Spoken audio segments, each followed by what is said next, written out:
কালি আমি ধেমাজি ডিমৌৰ চিৰাংগাঁৱলৈ গৈছিলোঁ কলেজৰ ফালৰ পৰা, যিহেতু এবাৰ আমাৰ 6th চেম হয়, সেইবাবে ফিল্ড ৱৰ্ক আছিলে আৰু আমি বহুত সোনকালে ৰাতিপুৱা পালোঁগৈ কলেজত, কিন্তু বাছ অহা ইমানেই দেৰি, পোহৰ হৈ গ'লগৈ আৰু লাষ্টত।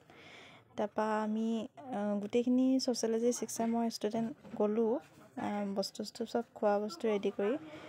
বাছ এনেকৈ 3খন বুক কৰিছিলে। গৈ আমি ঠাইডোখৰ পালোঁগৈ। প্ৰায় ইমানেই ধুনীয়া মানে ঠাইডোখৰ, যাবলগীয়া সঁচাকৈ ঠাই হয়।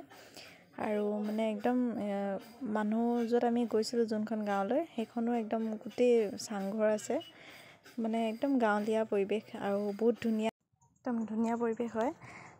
এইটো আচলতে বহুতে পিকনিক খায়ো, আপোনালোকে জানেই সকলোৱে।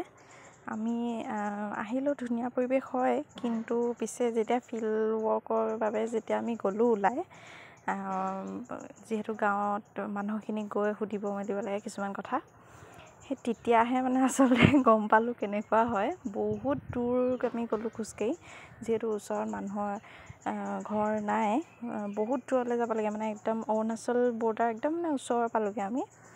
তাত গৈ মেলি ভাগৰ লাগিলে, যিহে ৰ'দ আৰু যিমান দূৰ খোজকাঢ়িছোঁ, ইফালে পানী বটল এটাও নিবলৈ পাহৰি থাকিলোঁ।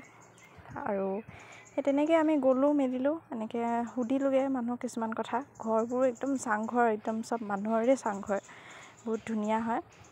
তাৰপৰা আমি আহি পেলাই আকৌ য'ত ভাত চাত বনাবলৈ আমাৰ বাছবোৰ ৰখোৱা হ'ল, পিকনিক স্পটটো, তাত আমি নামিলোঁ। ৰখি তাত যোনখন নৈ, নামটো মই আচলতে নাজানো নৈখনৰ কি, কিন্তু ইমানেই ধুনীয়া, মানে পানীখিনি একদম চেঁচা, বহুত ধুনীয়া মানে।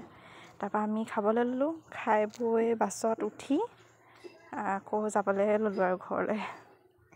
আপোনালোকৰ যদি ভিডিঅ'টো ভাল লাগিলে তেনেহ'লে লাইক আৰু কমেণ্ট এটা কৰি দিব। আজিলৈ বাই।